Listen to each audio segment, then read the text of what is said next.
What's going on, operators? D-Lo Brands back for another video. And today we are going to be talking about the four types of AI users. All right. AI has been here for a minute, and we've kind of seen a trend between people that use it, don't use it, people that use it all the time, people that use it a little. And I kind of want to give you guys a clear picture of where you are at in your AI journey based on a few different types. All right. So most people think this is about which chatbot they use, but it's really just how much you use AI and how much output you get from it. All right. A lot of people are getting different levels of output. I know I am not getting the same output that a beginner user is getting. So uh pay attention. All right. So number one, we have the, what do I like to call it? Um, the minimal user. All right. The minimal user literally is one of those people that, maybe they've been on social media and they saw some ad for ChatGPT. Oh my gosh, this thing can answer my questions. And so they use the chatbots. They go over to Claude, they go over to ChatGPT. Maybe they might use Grok. Maybe they might use Gemini, but they don't do anything outside of the chat. All right. If you're going over here and all you're using is this window or this window or this window, if you're just using stuff like this, all right, where it's a chat, you select your model, your thinking level, you can attach stuff. If you're just using this, which most minimal users don't even use this stuff. They don't even know what a canvas is.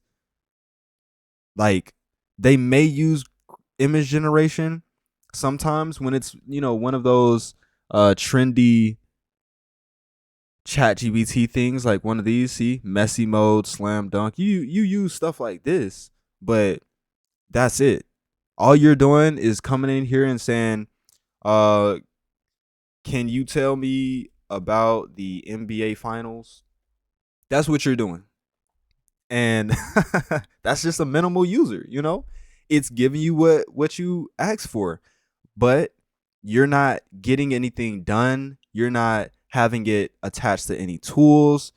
You are literally just popping in some days, and whenever you have a question, you use AI. All right. But you still kind of live like a regular life that's not AI native or anything like that. All right. So that's going to be the first one. Random questions, quick tests, curiosity prompts. AI is still a toy, not part of the workflow. All right. You probably have a job, you probably have a business where you don't even use AI in it. That's a minimal user. All right. So you spend $0 free. You only want free. All right. So let's go over to number two, which is the daily user. All right. You have a subscription. You pay at least $20 a month. All right. You use AI daily for writing, planning, research, and answers. But you don't have it doing a lot of work for you. So you may have it attached to your email and calendar, and you might be using Manus. You might be using Manus um if you're a daily user, you might be using Manus as your first AI agent that you've ever used. So bam, that's just what you do. You go in here, you say, help me build a marketing plan. That's probably something that you would do, a marketing plan. All right. And you attach it to your, if I can find, you attach it to your Google Drive, or you attach it to your email or your calendar, and you just have it, doing stuff there. But it's only helping you think. It's not helping you do anything, run anything. It's not making your life easier. It's just giving you information faster, which that's what the internet did. Okay. So you pay for AI, but you don't pay a lot for AI. You probably have one subscription. That's pretty much it. And I was a daily user back in about the beginning of 2023. I started using it daily, and I wasn't connecting it to anything. I was just putting questions in, trying to really figure out like what this AI thing is. But I was doing it every single day. So moving along, we have the lower end power user. I said this was going to be 4 types, but it's going to be 5 types.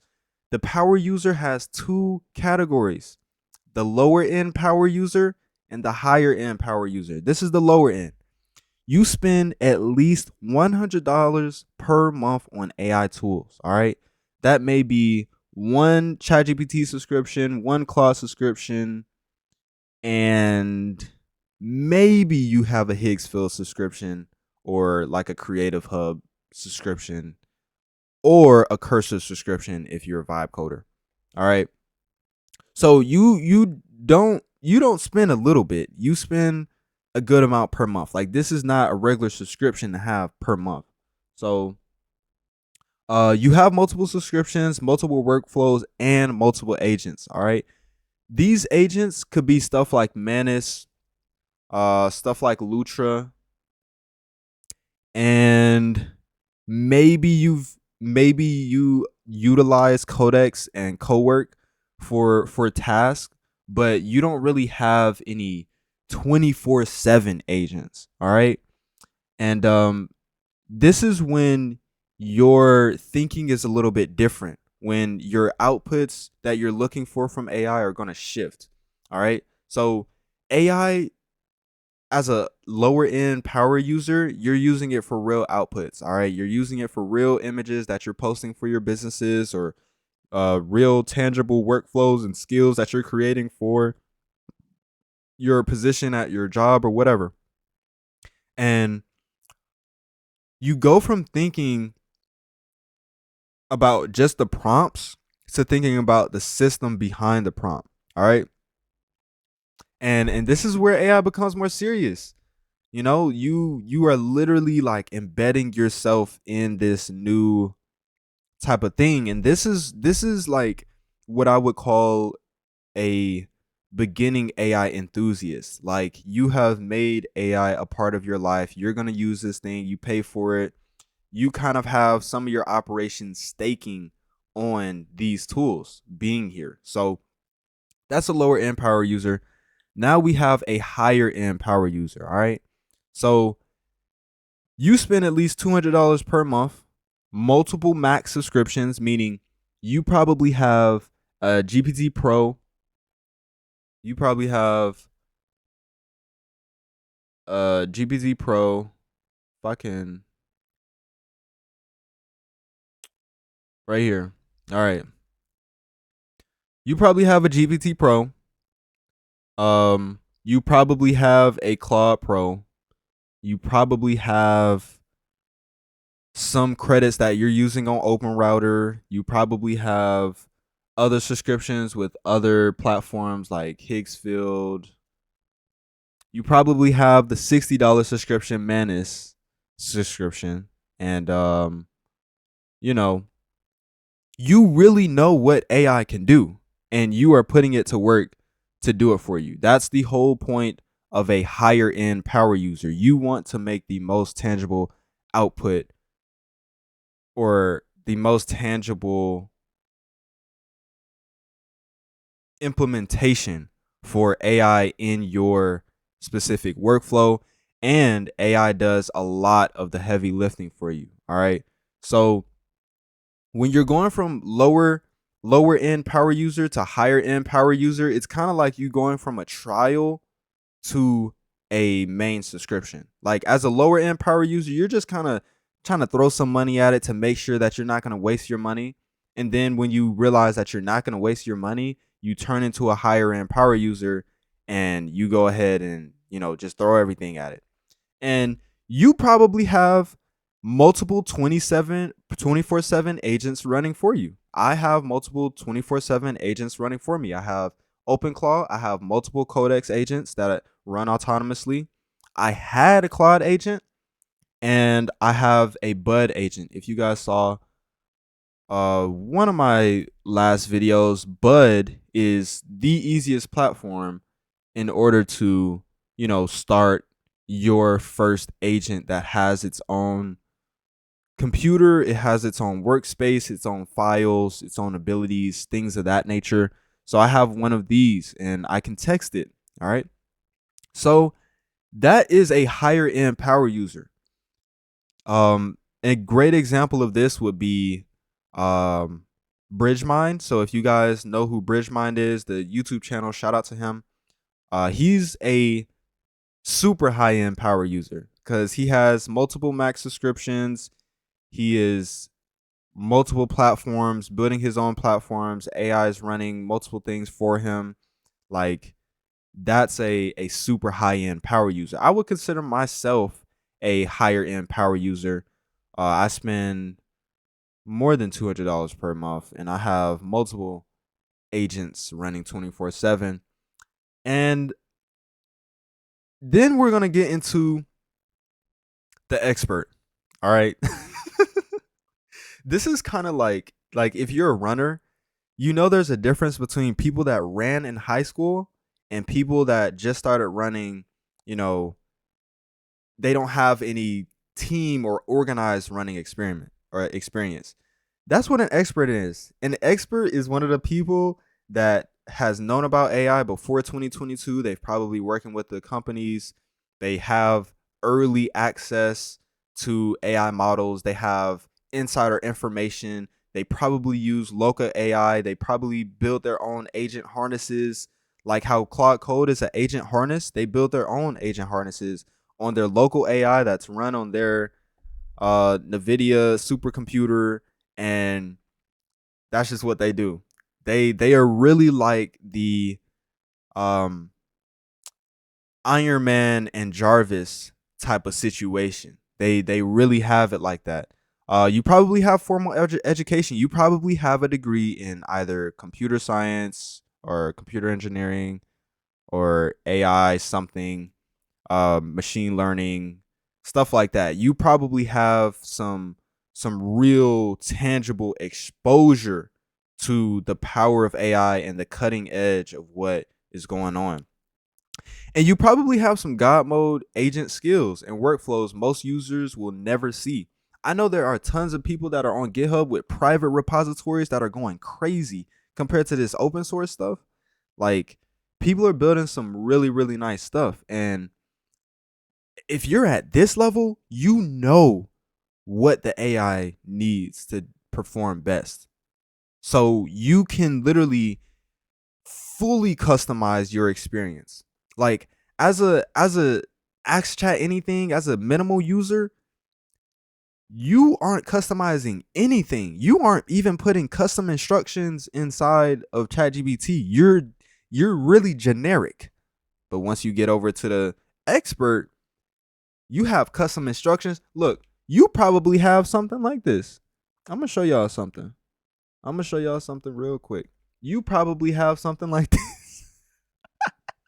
And I don't think I've ever showed this to you guys, but um this is my system prompt. So I will just put it in a note and open it real quick. All right. So one second. I'm really just trying to close my sidebar. Okay. All right. So this is my system prompt for my ChatGPT. As you guys can see, it's something called Sanctus, and it is a multi-layer cognitive architecture. All right. I implemented this in 2020, probably the beginning of 2025. And basically, it teaches your AI how to think, or better yet, or rather, it gives your AI compartments to think in rather than using all of its thinking abilities in one type of way. So if you guys can see this right here, Celica. Celica is the filter, refinement, clarity, and precision editing. All right. and you have combinations of these thought processes. You have these are basically like mental lanes that the AI can kind of organize itself to embody. And they're basically splitting that up because on the generic AI, it's just everything jumbled up, you know? But with this, it decides, okay, I'm going to use this thought lane. I'm going to use these qualities. I'm going to use this combination, blah, blah, blah, stuff like this.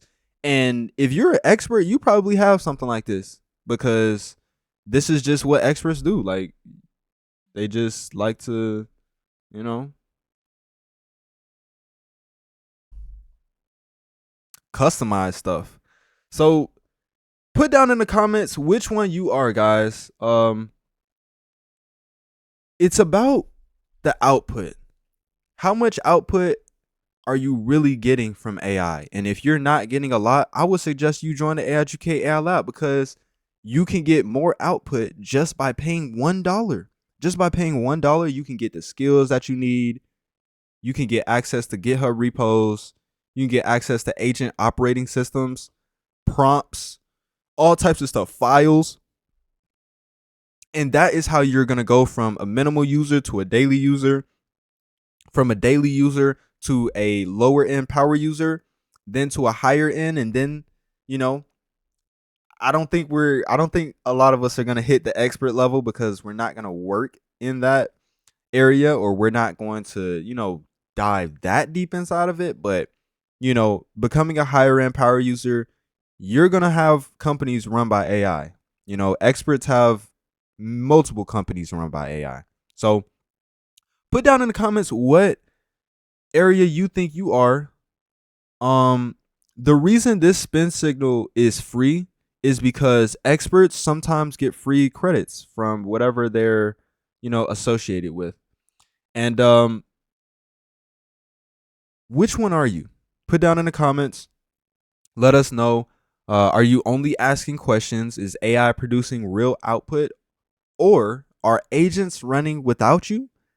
And if you can answer these questions, you'll know, you know, what stage you're at in the AI ladder. So yeah, man, I appreciate you guys for stopping by. Some food for thought, but also share this video with somebody that you know has started to get into AI.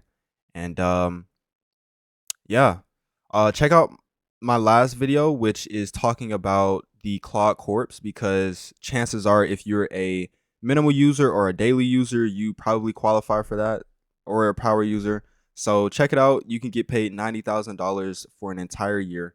So check it out. Let me know. And you guys have a great weekend. See you guys in the next one. Peace.